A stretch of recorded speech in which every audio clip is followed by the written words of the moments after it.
Good morning dear students, कैसे हो? सब बढ़िया।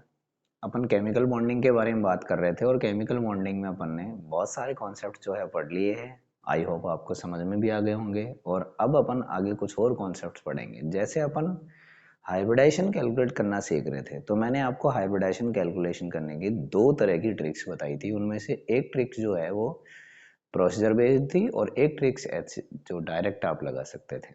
अब आपके ऊपर डिपेंड करता है आपको कौन सी लगानी है। दोनों मैंने आपको बता दी, ठीक है ना।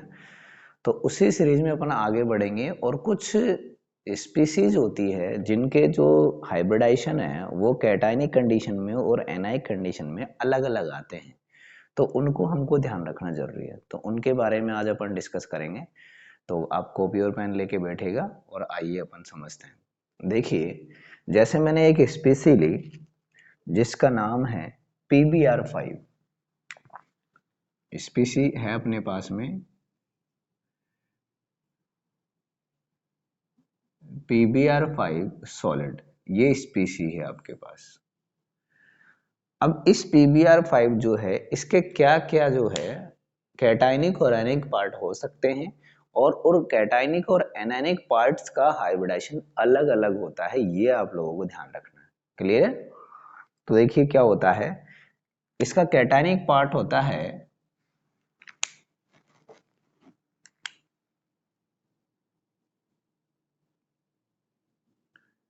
PBr पॉजिटिव और इस PBr पॉजिटिव का जो हाइब्रिडाइजेशन होता है वो होता है sp3। ये बात आप लोगों को ध्यान में रखनी है। इसका नेगेटिव पार्ट होता है PBr5 में से PBr4 पॉजिटिव हो गया तो Br जो है वो नेगेटिव हो गया।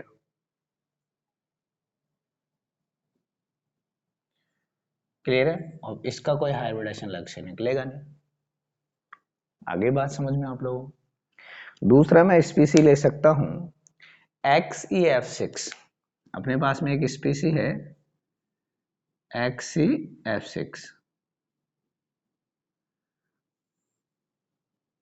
ठीक है। इसके भी दो पार्ट हो सकते हैं, एक कैटायनिक और एक एनायनिक। तो इसका कैटायनिक पार्ट होता है XeF5 पॉजिटिव और इस XeF5 पॉजिटिव का जो हाइब्रिडाइजेशन होता है दोस्तों वो होता है sp3d, sp3d2, sp3d2। ये आप लोगों को बात ध्यान में रखनी है। अब इसमें से एनायनिक पार्ट क्या बचा? XeF5 में से XeF6 में से XeF5 गया तो बचा क्या? F negative. इस तरह आपको स्प्लिट कर लेना है इन स्पीसीज को। जैसे अपन अगली स्पीसी की बात करें तो अपने पास में N2O5। अगला है अपने पास में N2O5।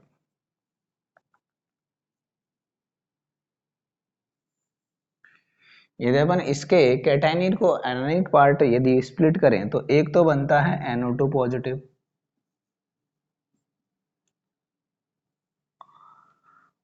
अब NO2 पॉजिटिव निकल गया तो बचा क्या? NO3 negative.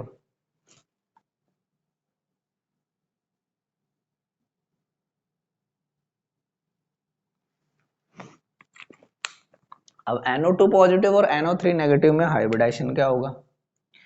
यहां होता है sp और यहां होता है sp2। आगे बात समझ में।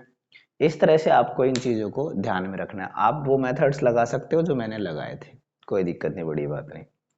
यहां पर अगली स्पीसी जो है वो हम ले सकते हैं Cl2O6 और ये रहता है लिक्विड फॉर्म में।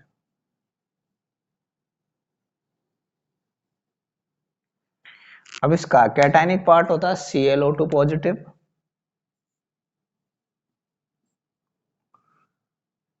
और इसका एनायनिक पार्ट होता है ClO4 नेगेटिव।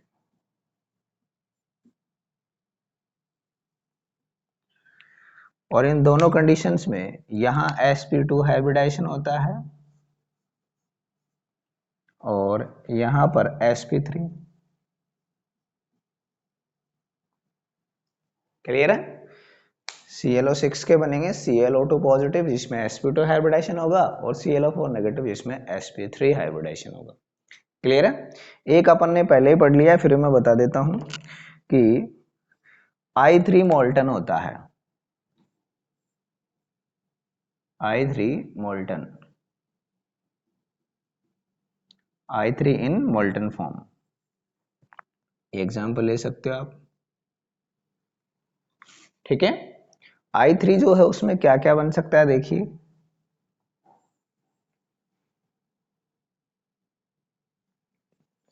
इसमें एक तो बन सकता है I3 पॉजिटिव जो प्रेजेंट रहेगा I एंड I2 पॉजिटिव में। इसी तरह निकालते हैं इनका हाइब्रिडेशन, तो यहां पर निकलेगा sp3, ठीक है। और एक होगा I3 नेगेटिव और यहां हाइब्रिडेशन होगा sp3d।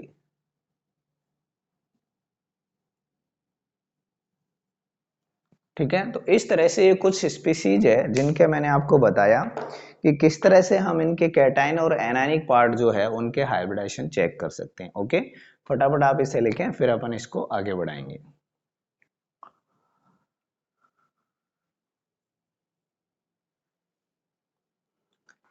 अब मैंने कोई हेडिंग डाली है बहुत ही शानदार, देखिए इसमें अपन बहुत अच्छी चीज पढ़ेंगे। आपको लगेगा केमिकल बॉन्डिंग में कुछ ऐसी चीजें भी होती है जो दिखने में ऐसी नहीं दिखती कि ऐसा इसमें कुछ हो सकता है, लेकिन बहुत ही लॉजिक और कुछ ट्विस्ट होते हैं जो अपन को समझने हैं। तो मैं बात करूंगा some important examples of odd electron molecules. कुछ मॉलिक्यूल्स ऐसे हैं जो ऑड इलेक्ट्रॉन्स कंटेन करते हैं और उनकी वजह से इनमें डिफरेंट डिफरेंट वेरिएशंस आते हैं, यानी कि बॉन्ड फॉर्मेशन की अलग अलग कंडीशंस आती है। तो चेक करते हैं स्टूडेंट्स, आराम से आप समझने की कोशिश करें। जैसे पहला मैं एग्जांपल लेता हूं NO2 का। अपने पास में ये स्पीसी है NO2। अब NO2 अपन चेक करेंगे तो किस तरह से ये आपके सामने आएगा कि इसमें 5 इलेक्ट्रॉन है और ये 4, क्योंकि एक ऑक्सीजन 2 शेयर करता है, तो यहां पर अपने पास में इलेक्ट्रॉन कितना बचा, 1 इलेक्ट्रॉन। इसका मतलब 1 अनपेयर्ड इलेक्ट्रॉन अपने पास में रह गया, इसका मतलब यही हुआ। अब इसमें अपन देखेंगे कि नंबर ऑफ बॉन्ड्स है, तो सिग्मा बॉन्ड्स कितने हैं, 2 है, तो 2 sigma bond plus 1 unpaired electron, तो टोटल वैल्यू यहाँ 3 आई। तो अपन हाइब्रिडाइजेशन यहाँ डिक्लेयर करेंगे sp2। ठीक है, अभी तक सारी चीजें नॉर्मल लग रही है, कोई दिक्कत नहीं है। सर ने कहा था 1 अनपेयर्ड इलेक्ट्रॉन ऐड करना है, कोई दिक्कत नहीं। अब इसका हम जब स्ट्रक्चर बनाएंगे तो स्ट्रक्चर इसकी कैसी आएगी कि यहाँ पर ये नाइट्रोजन हो गया, ये ऑक्सीजन हो गया और ये ऑक्सीजन हो गया। अब सिग्मा बॉन्ड कितने हैं, 2 सिग्मा बॉन्ड है, तो एक सिग्मा बॉन्ड अपन ने यहां बना दिया और एक सिग्मा बॉन्ड यहां बना दिया। क्लियर है? और एक बन गया इसके बीच में पाई बॉन्ड। ओके, अब यहां हो गए 2 4 6 8, हो गया 2 4 6 8। अब इस पर क्या है, ये एक इलेक्ट्रॉन है। क्लियर है? तो इस पर तो आ जाएगा पॉजिटिव चार्ज और इस पर आ जाएगा नेगेटिव चार्ज, और ये इसकी वजह से p ऑर्बिटल में है, तो इसकी वजह से यहां पर क्या हो रहा है, sp2 हाइब्रिडाइजेशन हो रहा है। ये बात आप लोगों को ध्यान में रखनी। क्लियर है? ये यहां पर ये एक सिग्मा बॉन्ड बन गया और यहां ये सिग्मा बॉन्ड और ये पाई बॉन्ड। ठीक है, अब मैं बात करता हूं एक ऐसा एग्जांपल जिसमें अनपेयर्ड इलेक्ट्रॉन तो है, लेकिन वो अनपेयर्ड जो है वो बॉन्ड में पार्टिसिपेट नहीं कर रहा, मतलब हाइब्रिडाइजेशन जो है उसमें हम उसको काउंट नहीं कर रहे। ऐसा क्यों होता है देखिए, जैसे मैं एग्जांपल लेता हूं ClO2। ठीक है, अब देखिए इसमें निकालते हैं अपन। ClO2 में 7 - 4, भाई 7 क्लोरीन का आउटर मोस्ट में है और 4 एक ऑक्सीजन के, दो तो दो के कितने हो गए, 4 हो गए। यहां अपने पास में आ गए 3 इलेक्ट्रॉन्स। समझना इस बात को अब आप लोग, 3 इलेक्ट्रॉन्स के मैं 2 पेयर बना सकता हूं। कैसे बना सकता हूं? एक तो बन सकता है 2 इलेक्ट्रॉन्स और इस 2 इलेक्ट्रॉन का बन सकता है 1 लोन पेयर। क्लियर है? और एक बन सकता है 1 अनपेयर्ड इलेक्ट्रॉन, जिसका क्या बनेगा, 1 अनपेयर्ड इलेक्ट्रॉन ही बनेगा, लोन पेयर नहीं बनेगा। ठीक है, अब यहां अपन कैलकुलेट करते हैं। तो ये हो गए 2 sigma bond plus 1 lone pair plus 1 unpaired electron.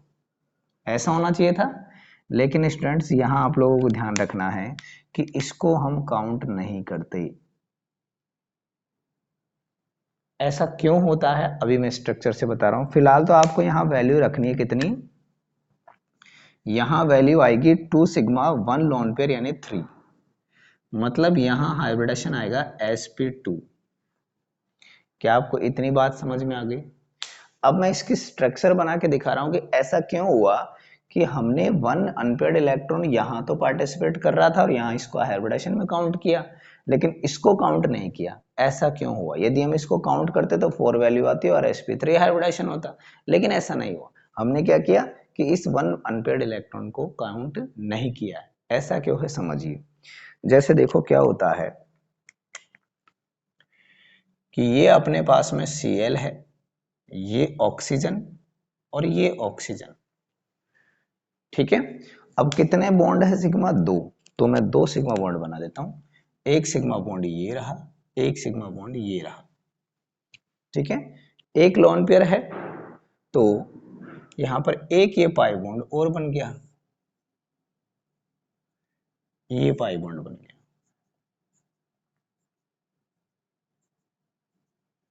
ठीक है, अब यदि मैं क्लोरीन की बात करूं तो क्लोरीन पे कंडीशन ऐसी है कि यहां पर एक इलेक्ट्रॉन और है। ठीक है, यहां जो इलेक्ट्रॉन था वो p ऑर्बिटल में था, यहां जो इलेक्ट्रॉन है वो d ऑर्बिटल में है। यहां जो इलेक्ट्रॉन है वो किस में है, d ऑर्बिटल में है।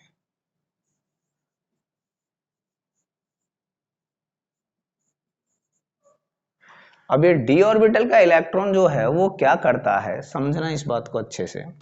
ये d ऑर्बिटल का इलेक्ट्रॉन जो है वो इस बॉन्ड में एंटर करता है। क्लियर है? यहां अपन ने एक बॉन्ड और नहीं बनाया ना, ये सॉरी, 2 4 2 4 6 8 2 4 6 8। ये क्या करता है, ये जो इलेक्ट्रॉन है ये इलेक्ट्रॉन इस बॉन्ड में पार्टिसिपेट करता है। समझना इस बात को, यहाँ 2 इलेक्ट्रॉन ऑलरेडी इस बॉन्ड में है, एक इलेक्ट्रॉन और आएगा। यही यहाँ पे सरप्राइजिंग बात है। और वो इलेक्ट्रॉन इस बॉन्ड में आने की वजह से वो अब बचा ही नहीं अनपेयर्ड। कैसे होगा समझिए इस चीज को। यहां पर स्ट्रक्चर ऐसे बनेगी, ये Cl, ये डबल बॉन्ड O, ये डबल बॉन्ड, और यहां पर ये जो बॉन्ड बना है ना ये वाला, इसमें कैसे होगा कि ये एक इलेक्ट्रॉन, फिर ये एक इलेक्ट्रॉन, फिर ये एक इलेक्ट्रॉन, ये ऑक्सीजन।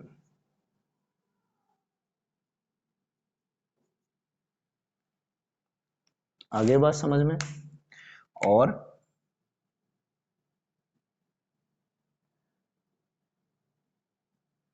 इस तरह से ये जो बॉन्ड है, ये वाला बॉन्ड जो है वो क्या है, 3 इलेक्ट्रॉन कंटेनिंग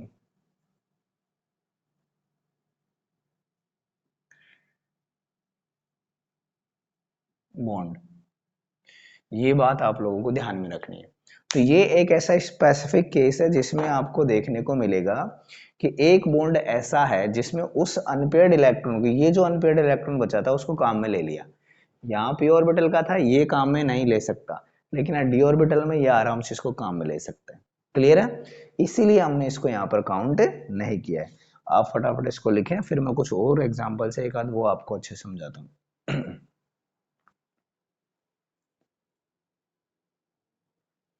देखिए अपने पास में दो स्पीसी और है, उनको समझिए आप अच्छे से, बिल्कुल बहुत ही इजी है, बट अपन को याद रखना जरूरी है। जैसे अपने पास में है ये CH3, ठीक है, इसमें जो हाइब्रिडाइजेशन आएगा वो आता है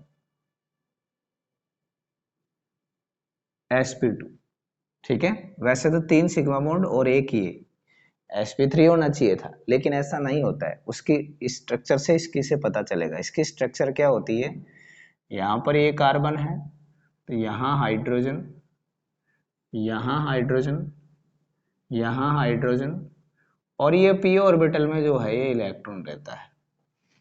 आ गई बात समझ में, ये p ऑर्बिटल है, क्लियर है, और ये पार्टिसिपेट नहीं कर पाता है। एक अपन लेते हैं एग्जांपल CF3, यहां पर हाइब्रिडेशन आपको sp3 मिलेगा, ठीक है, यहां पर हाइब्रिडेशन आपको क्या मिलेगा, sp3 मिलेगा। ऐसा क्यों होता है, इसके स्ट्रक्चर से अपन पता लगाएंगे कि यहां पर ये कार्बन है, अब ये इसमें ये आ जाएगा, इलेक्ट्रॉन आ जाएगा, और यहाँ F, ये बिहाइंड द प्लेन, एंड ये F। तो इसमें ये जो इलेक्ट्रॉन है ये इसकी वजह से sp3 हाइब्रिडेशन हो रहा है, क्लियर है, ये चीज आप लोगों को ध्यान में रखनी है, ठीक है। तो फटाफट आप इसे लिखें, फिर अपन परसेंटेज एस कैरेक्टर कैलकुलेट करना सीखेंगे।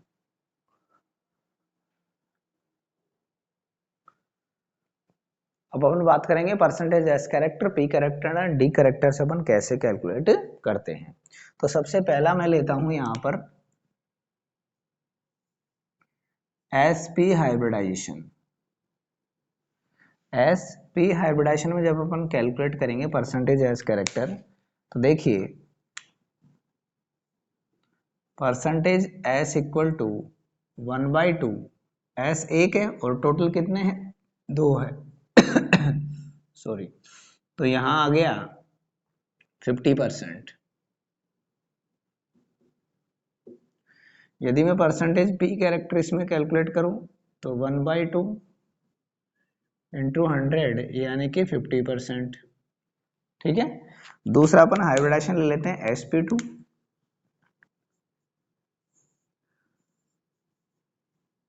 तो sp2 में जब आप कैलकुलेट करोगे s, तो s कितना है, s तो एक ही है, टोटल कितने हैं, 3 है,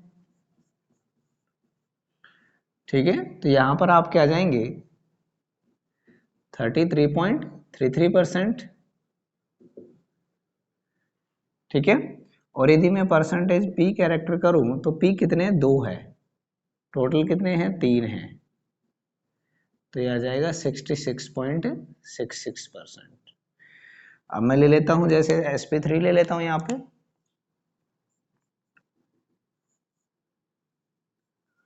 तो sp3 के लिए यहां पर आप s कैरेक्टर देखोगे तो s तो कितना है, 1 ही है, टोटल कितने हैं, 4 है, इंटू 100 तो कितना हो गया, 25%, ठीक है। यदि मैं p कैरेक्टर की बात करूं तो p कितने हैं, 3 हैं, और नीचे 4 तो 100 यानी 75%। इस तरह से हम क्या करते हैं, परसेंटेज एस कैरेक्टर और पी कैरेक्टर कैलकुलेट करते हैं। जैसे हम और में भी कैलकुलेट कर सकते हैं, जैसे अपने पास में sp3d, sp3d, तो यहां आप परसेंटेज एस कैरेक्टर कैलकुलेट करोगे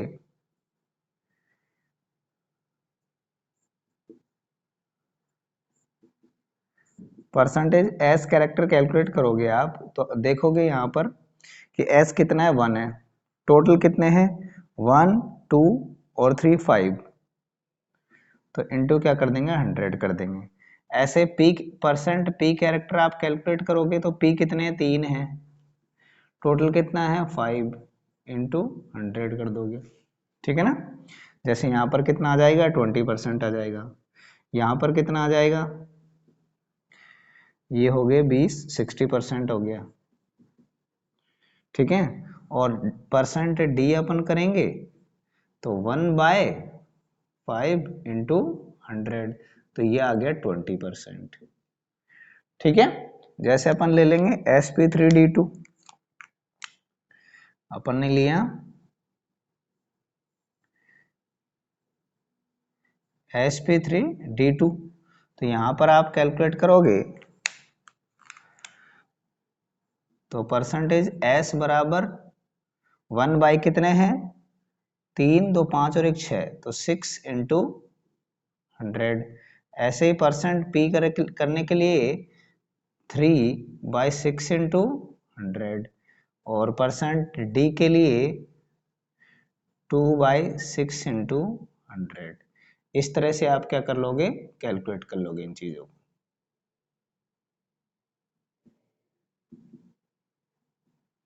ठीक है। तो इनका क्या अब इंपॉर्टेंस निकला, इस बात को अपन को समझना है। ऐसा ही आप sp3d3 में भी कर सकते हो, वहां 7 आ जाएगी यहाँ वैल्यू नीचे, ठीक है ना। अब इनका इंपॉर्टेंस क्या निकला, इस बात को समझिए आप लोग। एक्चुअल में होता क्या है कि किसी में s कैरेक्टर इंक्रीज होते हैं तो उसकी इलेक्ट्रोनेगेटिविटी इंक्रीज होती है। तो आपको ध्यान रखना है, परसेंटेज s कैरेक्टर इंक्रीज होगा तो इलेक्ट्रोनेगेटिविटी उसकी क्या होती है, इंक्रीज होती है। इतना आप लोगों को ध्यान में रखना है। तो अपन इसको कैसे समझेंगे और इसका क्या इफेक्ट होता है आगे देखिए। इलेक्ट्रोनेगेटिविटी का आप ऑर्डर देखोगे तो order of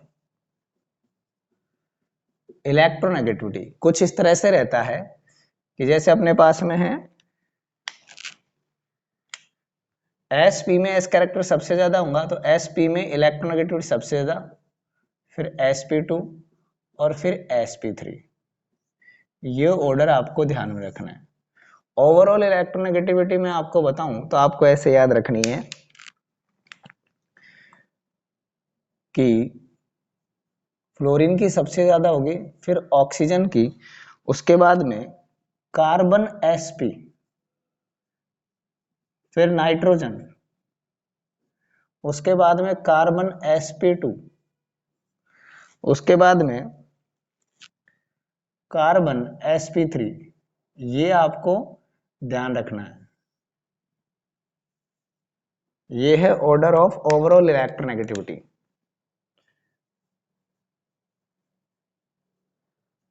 order of electronegativity, ठीक है ना।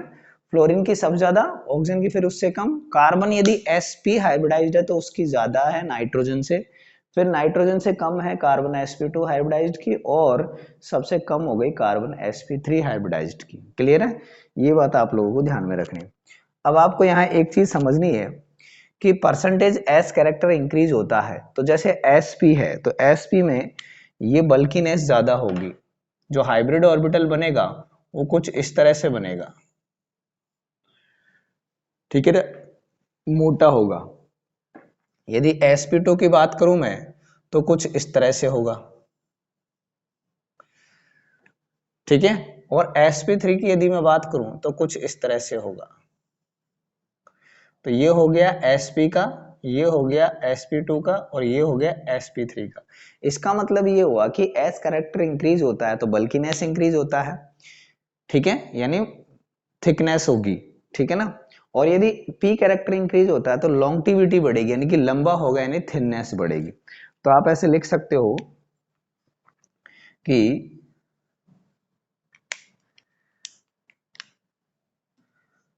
परसेंटेज s कैरेक्टर इंक्रीज होता है, परसेंटेज s कैरेक्टर क्या होता है, इंक्रीज होता है, तो बल्कीनेस इंक्रीज होगी,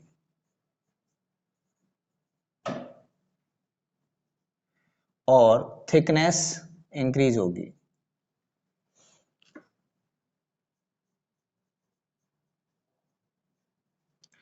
और यदि परसेंटेज p कैरेक्टर इंक्रीज होता है तो लॉन्गिविटी बढ़ेगी,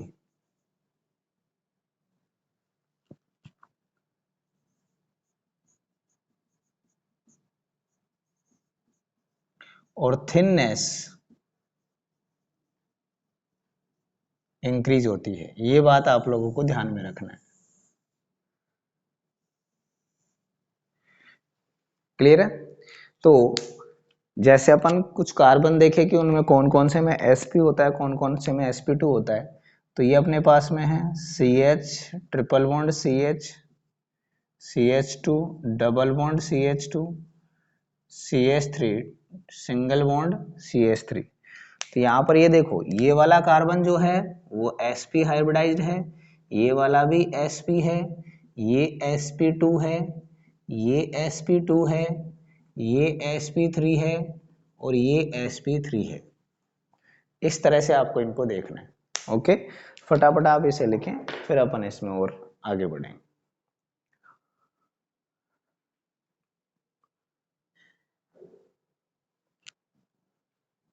तो अब अपन बात करेंगे VSEPR थ्योरी यानी valence shell electron pair repulsion theory, क्योंकि इसमें जो है एक्चुअल में जो ज्योमेट्री है मॉलिक्यूल्स की वो एक्सप्लेन की गई थी कि किस तरह से मॉलिक्यूल्स की ज्योमेट्री जो है डिसाइड होती है। जैसे अपन ने कहा कि भाई sp हाइब्रिडाइजेशन मतलब लीनियर स्ट्रक्चर है उसकी, ठीक है, sp3 टेट्राहेड्रल स्ट्रक्चर है। तो ये ऐसा क्यों हुआ उसको इस थ्योरी के थ्रू अपन अच्छे से समझ सकते हैं। ठीक है, तो इसके कुछ पॉस्टुलेट्स है उनके बारे में अपन बात करते हैं। पहला पॉस्टुलेट ये है,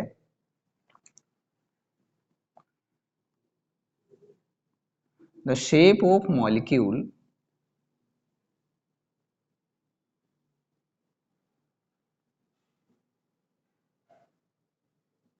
is depend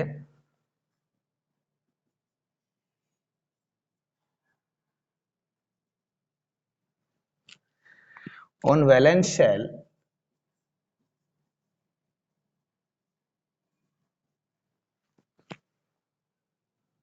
on valence shell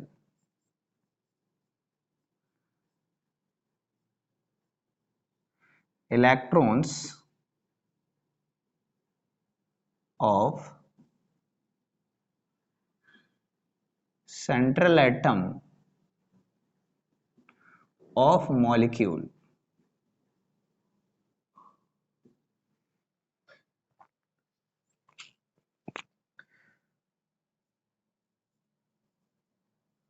which may be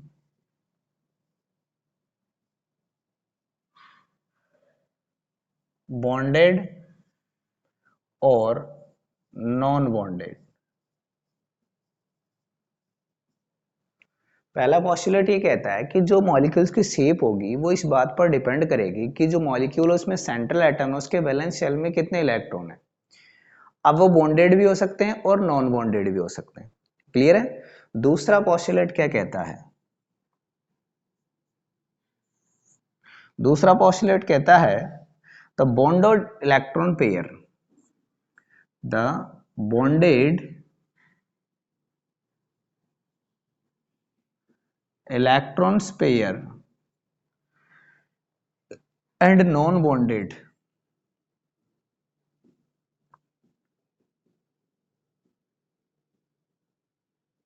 non-bonded electron pair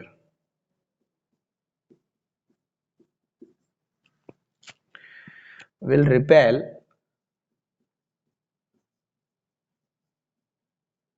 each other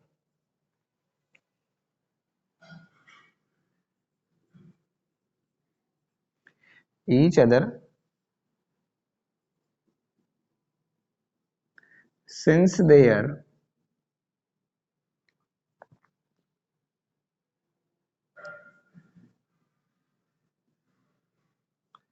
electron cloud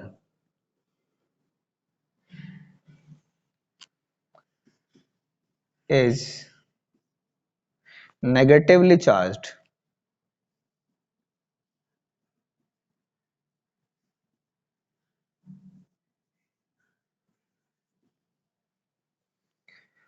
तो बॉन्डेड इलेक्ट्रॉन पेयर और नॉन बॉन्डेड इलेक्ट्रॉन पेयर्स जो होते हैं वो क्या करते हैं, एक दूसरे को रिपल करते हैं। उसका रीजन ही होता है कि वो क्या रहते हैं, नेगेटिवली चार्ज रहते हैं। तीसरा पॉस्टुलेट इसका ये है कि bonded and non bonded electron pairs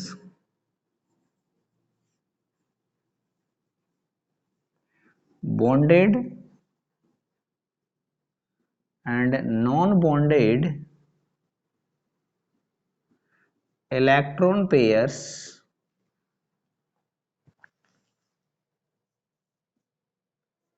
will present at minimum repulsion and maximum distance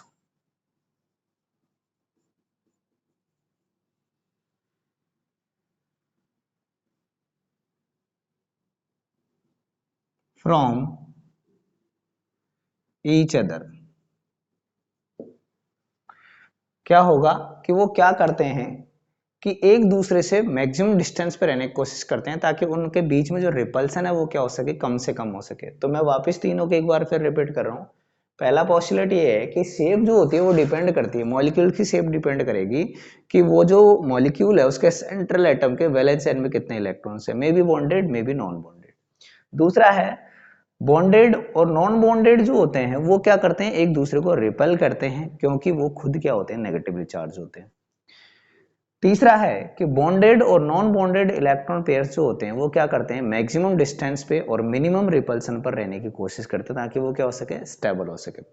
तो रिपल्सन का जो ऑर्डर होता है वो क्या होता है, इसको आप थोड़ा सा याद रखना जरूरी है आपके लिए। तो रिपल्सन का ऑर्डर मैं आपको बता रहा हूं।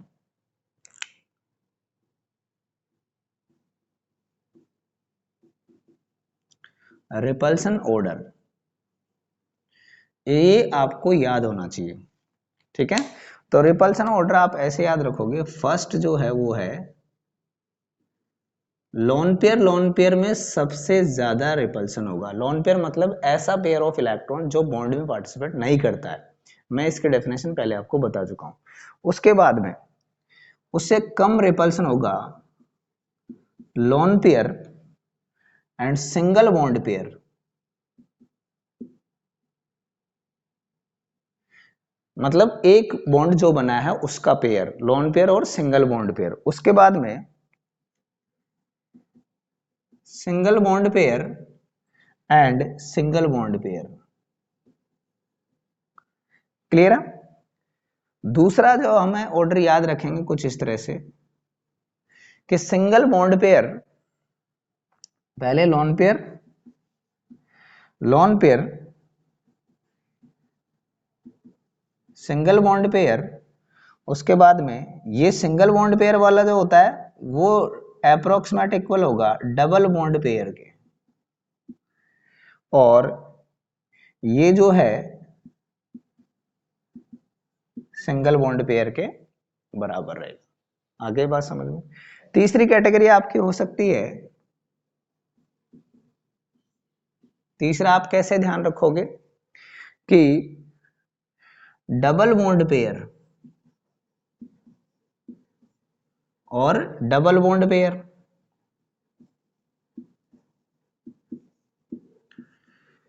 में ज्यादा होगा किससे, सिंगल बॉन्ड पेयर से। कौन सा, डबल बॉन्ड पेयर के साथ। मतलब डबल बॉन्ड पेयर में सबसे ज्यादा होगा इसमें, और डबल बॉन्ड पेयर और सिंगल बॉन्ड पेयर में इससे कम होगा किससे, डबल बॉन्ड पेयर से। क्लियर है। उसके बाद में सबसे लास्ट में आएगा single bond pair, single bond pair. मतलब डबल बॉन्ड पेयर में ज्यादा होगा, फिर double bond pair single bond pair में कम होगा, और सबसे कम होगा single bond pair single bond pair में। क्लियर है। फोर्थ जो है आपको पॉइंट इसमें मैं बता देता हूं कि क्या याद रखना है। इनको लिख देता हूं मैं, ये क्या है, देखो एलपी का मतलब होता है, एलपी का मतलब होता है लोन पेयर, ठीक है। सिंगल बॉन्ड पेयर का मतलब होता है, एसबीपी का मतलब है सिंगल बॉन्ड पेयर,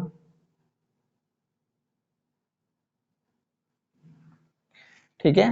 और डी बीपी का मीन्स होता है डबल बॉन्ड पेयर,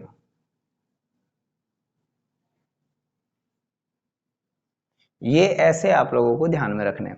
आपको तो मेन तो यही ध्यान रखना है कि ये जो लोन पेयर, ये जो रिपल्सन का ऑर्डर है, लोन पेयर में सबसे ज्यादा होगा, फिर lone pair single bond pair में उससे कम होगा, सिंगल बॉन्ड पेयर में और कम होगा। Lone pair single bond pair लगभग बराबर होता है डबल बॉन्ड पेयर और सिंगल बॉन्ड पेयर। यदि डबल बॉन्ड पेयर में सबसे ज्यादा होगा, फिर double bond pair single bond pair में उससे कम, और उसके बाद सिंगल बॉन्ड पेयर में आपको ये बात ध्यान में रखनी। क्लियर है? तो इस तरह से ये ऑर्डर आपके दिमाग में होना चाहिए, तभी आप बीएसपीआर थ्योरी के अकॉर्डिंग क्या कर सकते हो, डिसीजंस ले सकते हो। आप फटाफट इसे लिखें, फिर अपन आगे बढ़ेंगे।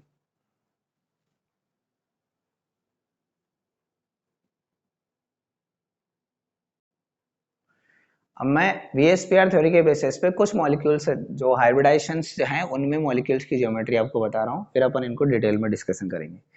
जैसे मैं सबसे पहले लेता हूँ हाइब्रिडाइजेशन एसपी। तो एसपी हाइब्रिडाइजेशन में होता है लीनियर स्ट्रक्चर होती है, ज्योमेट्री जो होती है वो लीनियर आती है। ठीक है, अभी आपको ऐसे ध्यान रखने है, फिर अपन इसको डिटेल में समझेंगे भी।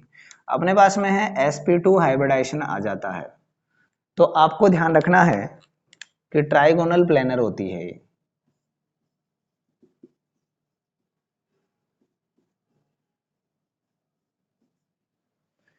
ठीक है, यदि अपने पास में sp3 आ जाता है तो ये टेट्राहेड्रल होती है। ये कौन सी होगी? टेट्राहेड्रल होगी।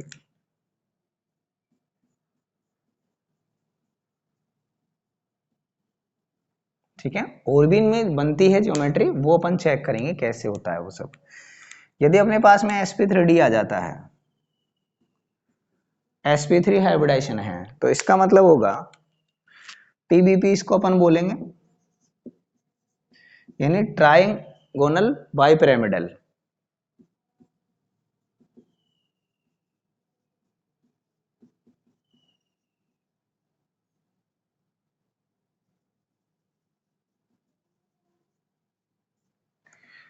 ठीक है, यदि अपने पास में हाइब्रिडेशन आ जाए sp3d2, तो इसकी स्ट्रक्चर होती है ऑक्टाहेड्रल।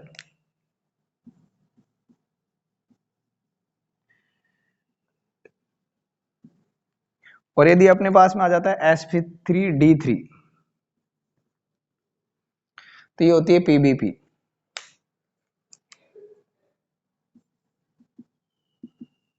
जिसे हम बोलते हैं पेंटागोनल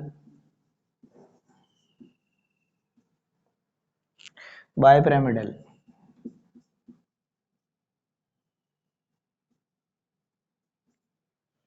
क्लियर है? तो ये कुछ हाइब्रिडाइजेशंस में फिक्स ज्योमेट्री है जो मैंने आपको लिखी है।